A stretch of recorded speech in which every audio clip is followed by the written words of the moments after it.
Hello guys, ayan, meron po tayong hilaw na mani dito guys, ayun, at nabili ko siya sa palengke kanina.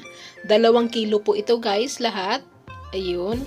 Nahugasan ko na po to, bali, ilalaga po natin guys, para pagdating mamaya ng ating estudyante, ni Kimberly at saka ni Brian, meron po silang meryendang nilagang mani, okay? Ayan, hugas na po yan, malinis na po yan, ilalaga na po natin.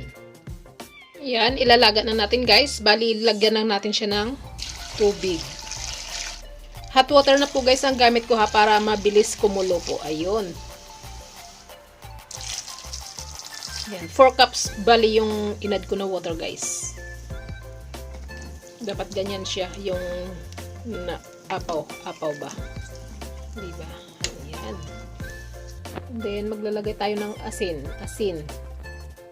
Mga 1.5 tablespoon lang po. Yan.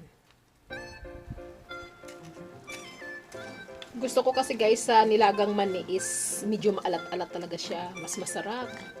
Para lumabas yung kanyang manamis-tamis. Sabi ganun eh. Yun. And then, tatakpan lang po natin.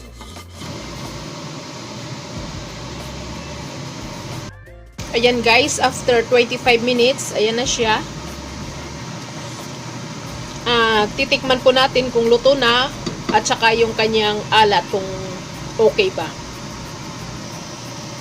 Bali guys, kukulangan ako ng alat, magdadagdag ako ng asin.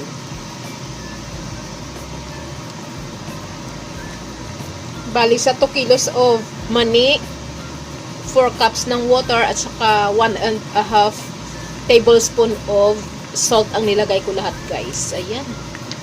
At medyo luto na rin siya. Siguro ilalaga pa natin ng mga 2 minutes na lang. Oo. Ayan guys, after 27 minutes na laga, okay na po siya, luto na po siya. Ayan po. Natikman ko na po, ang sarap, ang tamis.